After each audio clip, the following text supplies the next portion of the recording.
Hi guys, welcome to the Insights Updates with your host Irene. Now, King Charles III and Queen Camilla coronated today, the 6th of May 2023. Now, King Charles III and Queen Camilla coronated at Westminster Abbey in London by the Archbishop of Canterbury.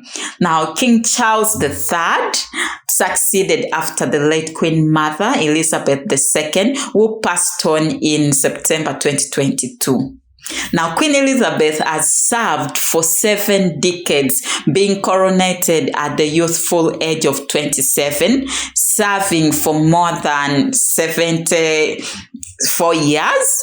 Wow, that is quite long. Now, the late Queen Elizabeth left remarkable history, both social, economical, and political, that her son, King Charles III, succeeded. Now, many across the globe are comparing the two coronation. Yes, it has to be compared. It is inevitable because at the time Queen Elizabeth II was being coronated, that dates back like 70 years ago. A lot has changed globally in terms of technology, in terms of leadership, in terms of the media, in terms of everything, almost everything. So yes, people are trying to compare the similarities and the differences, and we cannot stop them from doing so. So let's look at some of the comparison and the differences. Now, across the globe, people are comparing the two coronations. Now, the coronation of Charles, unlike the late Queen, is in a time of war, political and financial tension, both within Europe and across the globe. Then also, let's look at the media itself. By that time, I think the media coverage, the technology wasn't that much. But when you look at it right now, I'm quite sure globally people have been viewing live coverage because it is at a time when technology and media is advanced. So those are some of the differences. Then at the same time also we look at the attendance. Now, more than 2,000 guests attended the coronation ceremony of King Charles III as compared to the 8,000 in the time of the late Queen Elizabeth II, including relative, friends, and different dignitaries.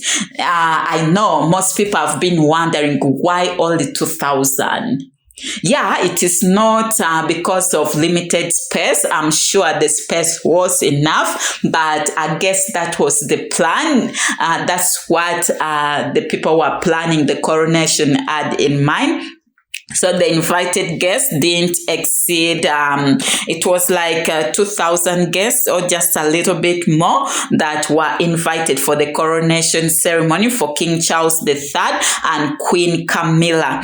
Now, also, the king during the coronation was presented with royal regalia such as the sovereign robe, the scepter, the chasuble oil, the spurs, and of course the crown that weighs 5 pounds. Wow. Now, I personally saw that crown while viewing. It is quite heavy. You could see that the king is, I would say, like a little bit uncomfortable because it is quite heavy.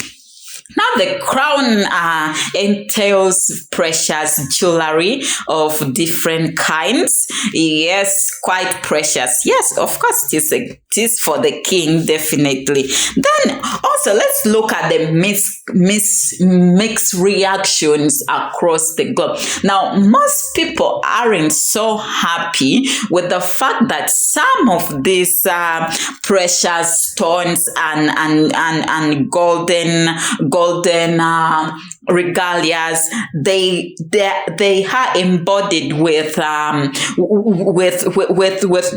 things, and not actually things, but they are embodied with precious stones, gold, diamond, that many claim they were gods from Africa, from the African continent, dating back in the time of colonialism, something like that. So I don't know much about it, but people here aren't so happy that Africa did suffer that much loss and nobody is speaking up for it. So anyway, let's wait and see what happens. Will the United Kingdom be giving back some of those items that are claimed to have been stolen or got from Africa? Okay, I leave it up to you. Until next time, thank you for being good listeners. Do subscribe. I love you. I sign out. Bye-bye.